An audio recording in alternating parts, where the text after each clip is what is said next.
नीचे कैसा है, जमीन के नीचे टेम्परेचर ज्यादा है, तो जब वो गर्म चीज कोई चीज बाहर आएगी, जब आप हलवा बनाते हो, घर में आपकी मम्मा हलवा बनाती है, या फिर चॉकलेट लावा केक जिसको आप ओवन में गर्म करते हो, उसमें से चॉकलेट्स निकलती है ना, बट अगर आप उसको थोड़ी देर बाहर रख दो ठंडे टेम्परेचर में, तो क्या होता है, क्या होता है, टेम्परेचर की वजह से बाहर की लेयर जम जाती है, बट अंदर की लेयर ठंडी रहती है, राइट, बाहर की लेयर ठंडी हो जाती है, अंदर की लेयर गर्म रहती है। ऐसा यहाँ पे होता है, और इस तरीके के बेसाल्टी स्ट्रक्चर्स आपके जमा होते हैं, कॉल्यूमनर जॉइंट्स हम इनको बोलते हैं। इसी तरीके के स्ट्रक्चर्स, नीचे वाली इमेज देखिए, ये वाली जो है मार्स की इमेज है। कैन यू इमेजिन मार्स में भी ऐसे स्ट्रक्चर हो सकते हैं, रॉक्स है मार्स में, इसका मतलब क्या हुआ, मार्स में भी कभी ना कभी वॉल्केनिक एक्टिविटी हुई होगी, राइट। तो जो स्ट्रक्चर हम अपनी पृथ्वी पे अध्ययन करते हैं, उसी तरीके के स्ट्रक्चर अगर हमें किसी दूसरे प्लैनेट पे मिलते हैं, तो इसका क्या मतलब होता है, वेरी गुड, इनकी स्टडीज के बेस पे जो हम इंटरप्रिटेशन देते हैं, इसका मतलब है उसी तरीके का एनवायरनमेंट वहां पे भी हुआ होगा, जिनसे इस तरीके के स्ट्रक्चर्स का इस तरीके के स्ट्रक्चर्स ओरिजिनेट हुए। अब नीचे कैसा है, जमीन के नीचे टेम्परेचर ज्यादा है, तो जब वो गर्म चीज कोई चीज बाहर आएगी, जब आप हलवा बनाते हो, घर में आपकी मम्मा हलवा बनाती है, या फिर चॉकलेट लावा केक जिसको आप ओवन में गर्म करते हो, उसमें से चॉकलेट्स निकलती है ना, बट अगर आप उसको थोड़ी देर बाहर रख दो ठंडे टेम्परेचर में, तो क्या होता है, क्या होता है, टेम्परेचर की वजह से बाहर की लेयर जम जाती है, बट अंदर की लेयर ठंडी रहती है, राइट, बाहर की लेयर ठंडी हो जाती है, अंदर की लेयर गर्म रहती है। ऐसा यहाँ पे होता है, और इस तरीके के बेसाल्टी स्ट्रक्चर्स आपके जमा होते हैं, कॉल्यूमनर जॉइंट्स हम इनको बोलते हैं। इसी तरीके के स्ट्रक्चर्स, नीचे वाली इमेज देखिए, ये वाली जो है मार्स की इमेज है। कैन यू इमेजिन मार्स में भी ऐसे स्ट्रक्चर हो सकते हैं, रॉक्स है मार्स में, इसका मतलब क्या हुआ, मार्स में भी कभी ना कभी वॉल्केनिक एक्टिविटी हुई होगी, राइट। तो जो स्ट्रक्चर हम अपनी पृथ्वी पे अध्ययन करते हैं, उसी तरीके के स्ट्रक्चर अगर हमें किसी दूसरे प्लैनेट पे मिलते हैं, तो इसका क्या मतलब होता है, वेरी गुड, इनकी स्टडीज के बेस पे जो हम इंटरप्रिटेशन देते हैं, इसका मतलब है उसी तरीके का एनवायरनमेंट वहां पे भी हुआ होगा, जिनसे इस तरीके के स्ट्रक्चर्स का इस तरीके के स्ट्रक्चर्स ओरिजिनेट हुए। अब आपके अर्थ के ऊपर जो प्लेट्स होती हैं वो मूव करती हैं। मैं ज्यादा नहीं बता पाई, क्योंकि ये भी जो होता है कन्वेक्शन करंट डेवलप होता है, क्योंकि हमारी जो अर्थ के अंदर की हीट है, जब अर्थ बन रही थी तो उस समय बहुत सारी हीट ट्रैप हो गई अर्थ के अंदर, तो वो हीट को बाहर आना है, तो हीट जब बाहर आती है इसी तरीके से एस्केप होती है।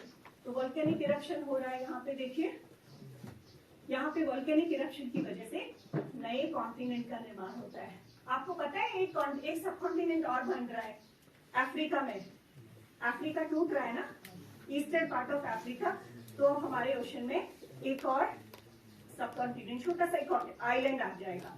तो इस तरीके की प्रोसेस अर्थ पे होती रहती है। अब जैसे हिमालय फॉर्मेशन का भी था, शायद मैं आपको लास्ट दिखा दूं, ये टेक्टोनिक बाउंड्री है, इस तरीके से मूव करती है टेक्टोनिक प्लेट्स।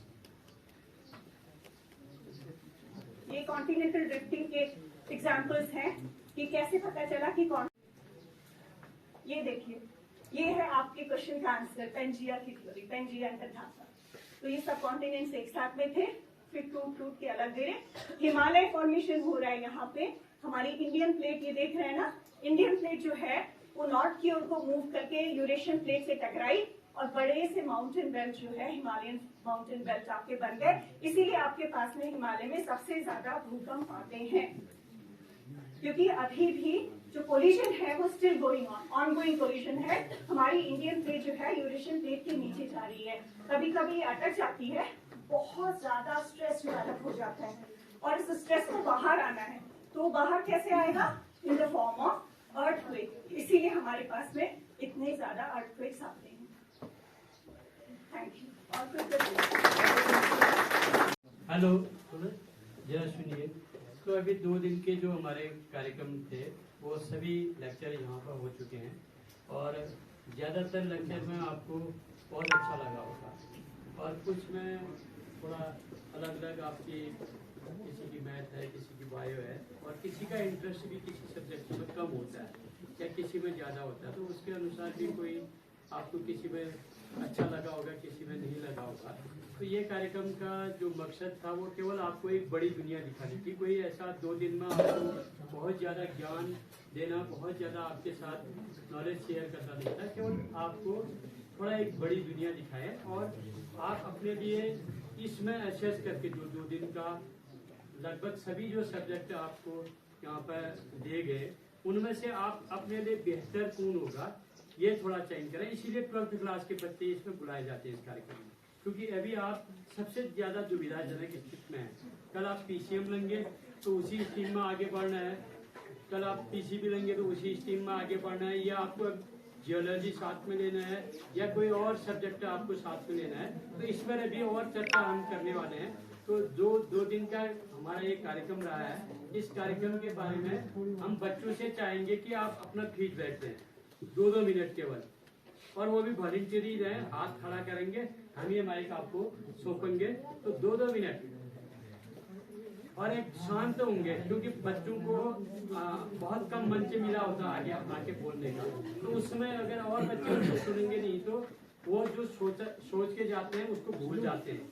तो इसलिए हंसना केवल अपनी कमी पर है, वो आगे कौन जा रहा है उसने क्या बोला उस पर हंसना नहीं है, क्योंकि बोलना आगे जाके बोलना बहुत कठिन है।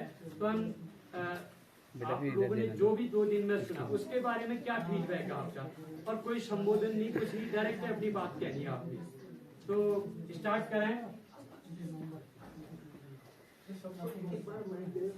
पीसीबी की स्टूडेंट हूँ, तो मैं आगे जाके अपनी बीएससी के साथ जूलॉजी का सब्जेक्ट जोड़ना चाहूँगी, जैसे कि मैम है। तो मैं इसी फील्ड में जाना चाहूँगी क्योंकि मुझे लगता है कि मुझे इस चीज़ में आगे को रिसर्च करना चाहिए। तो मैं इसी में अपना फीडबैक देना चाहूँगी।